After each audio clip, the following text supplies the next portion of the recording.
came and did any damage really to any overlords. So anytime, I don't think he's in a very good position right now. There's an overlord in the main, so even as he tries to get there, he's just going to be surrounded and destroyed. And that Dark Templar is just going to go down. That was unfortunate for Anytime. That was an ill-advised attack there. He didn't have any storms yet. He didn't really have the Archons or anything. Sometimes we do see that the Archon, the bunch of Zealots and then a couple Archons and go for that sort of a push. But that was a very oddly timed push there for Anytime. Now Anytime finally coming with the Corsairs going for some of these overlords. He really should have done this before he brought in the DTs, taking down some overlords and created some space where his DT could operate, but he decided to go early, and that really made those DTs completely ineffective. Does look like another army for Anytime is out in the field. Let's see, yeah, it's just a couple of Zealots and an Archon or so.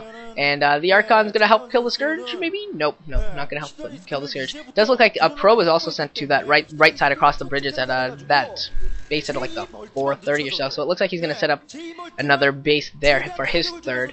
And in response, we'll see whether Great decides to just try and take down that third base or throws down a fourth base of his own. Both are good strategies. We'll see which one he, hopefully he decides one or the other. And hopefully he figures out that the base is going up, actually. And some more Scourge coming out here to bother away the Corsairs. And then, yeah, the Scourge haven't picked off any Corsairs yet. And the Corsairs, I think, have only picked off 2 Overlords so far. So neither person really getting an advantage yet in the air battle. And those Scourge really want to kill that one Corsair. I think Anytime sending out that one Corsair there just to try and get a scout, and he wants to make sure he knows what the build is for Great. And yeah, that Nexus is going to go up, and it's going to have some cannons protecting it and everything. And yeah, there's a full scout getting in there for that Corsair, which is the great part about the Corsair, any sort of Corsair build, is that you do get scouting in very, very easily. And he's going to go see the mineral only that's going up at the top right there. He's going to know that that's going up for Great as well.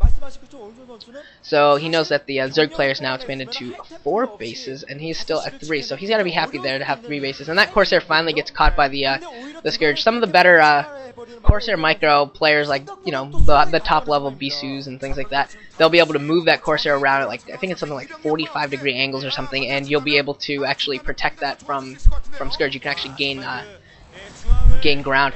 And now we're seeing a fight going on in the middle. Anytime trying to go for a pincer attack, but he doesn't have observers quite yet. The observer isn't in position. He really needs those observers to deal with the lurkers right now.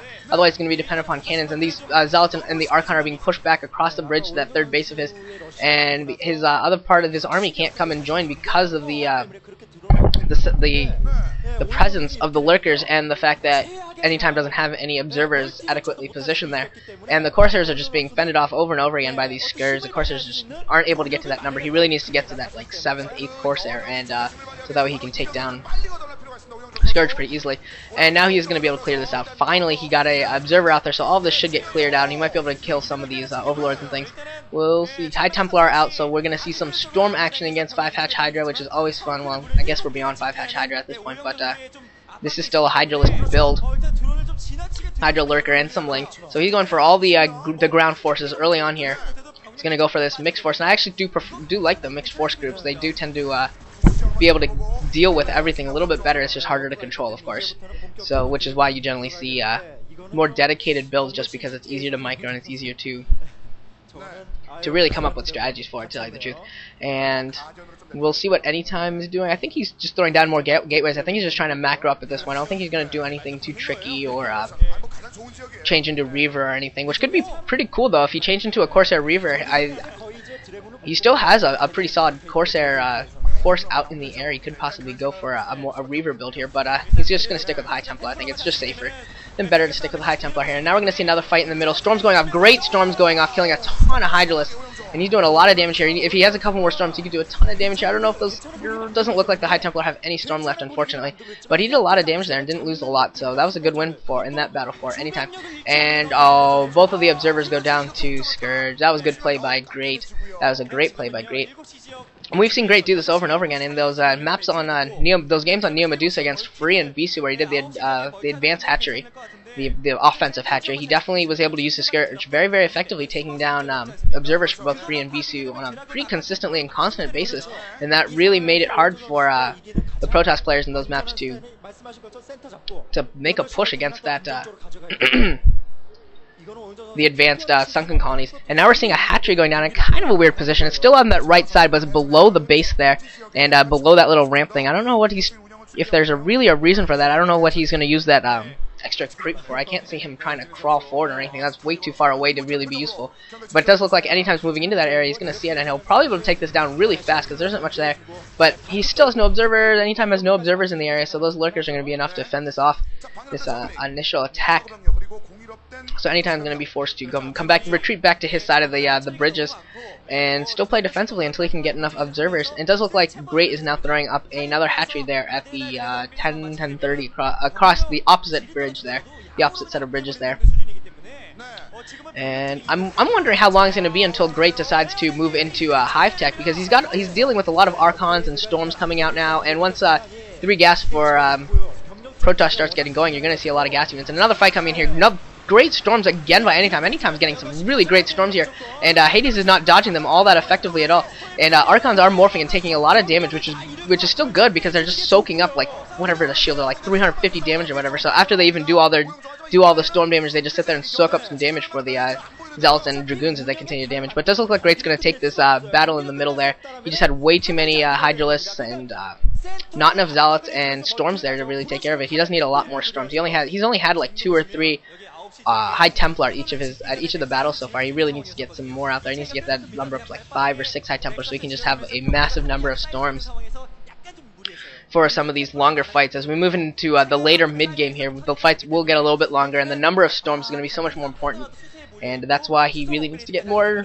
And I still don't see enough observers out for Anytime. There's a lot of lurkers on the field. He really needs to get a lot of observers around, because Great's been sniping them with Scourge, and because he's going for so many lurkers. He really needs to, especially Anytime, not only needs to have more observers, but he needs to split them up a little bit. Those 2 observers, I don't know if you saw, but they were like right next to each other, and they would have gone down very quickly to Scourge.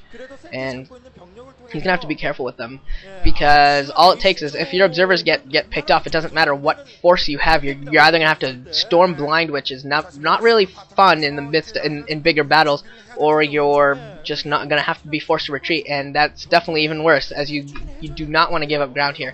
It does look like both players are taking about half of the map here, and we're gonna see a top versus bottom fight here, and the entire top of the map, almost the entire top of the map, is taken by Great right now, and 4 out of the 6 bases on the bottom have already been taken. And yeah, that does look like a hive is coming up now for Great. So we're gonna see, who knows, it could be Defilers, it could be Ultralisk. He is gonna have, what is this, like 4 gas now very soon, so if he wanted to go to Ultralisk, he could. So I'm gonna expect to see some Defiler play first, possibly some. He did look like he had speed overlords and maybe even drop tech, so he might be able to go for some like crackling drops or something along those lines and go for some big hits on Anytime's bases that way.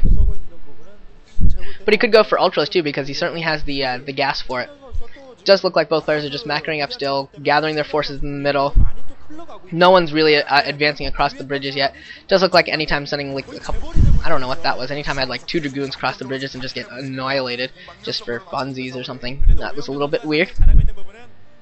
But we are going to start to move into the late game here, and we're going to start seeing the differences between these 2 player strategies in their late game choices. Whether we're going to see Ultralisk versus or Defilers, or both even, and then versus the late game choice for Anytime, which it needs to be a lot of Archons and Reavers, or he needs a lot of Storm.